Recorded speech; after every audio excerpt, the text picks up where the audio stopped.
జిల్లా అధ్యక్షుడిగా ఎస్సీసీలుగా నేను ఒకటే చెప్పగలుగుతున్నా, ఈ యొక్క రెడ్ బుక్ రాజ్యాంగం అంతం చేయాలంటే మళ్ళీ జగన్మోహన్ రెడ్డి గారు వస్తే తప్ప ఇది ఒక తగ్గదని ఖండాపదంగా చెప్తున్నాను. జై జగన్.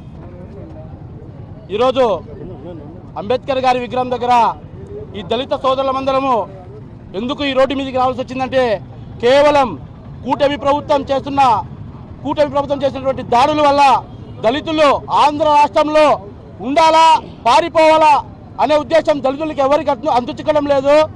ఈ చంద్రబాబు నాయుడు పవన్ కళ్యాణ్ ఇద్దరు కలిసి పిన్నెల్లి గ్రామం నందు ఒక దళిత వైఎస్ఆర్ కాంగ్రెస్ పార్టీ సానుభూతి పరుడిని దారుణంగా కొట్టి రాడ్లతో ఎంపర్లాడి కొట్టడము చాలా బాధాకరమైన విషయము.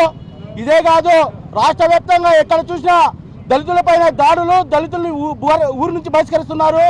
నేను ఈరోజు ఒకటే చెప్తున్నా, కూటమి ప్రభుత్వానికి దళితుల్ని రోడ్లు పాలు చేస్తూ హింసిస్తున్నారంటే కేవలం అది మీకే చెల్లు.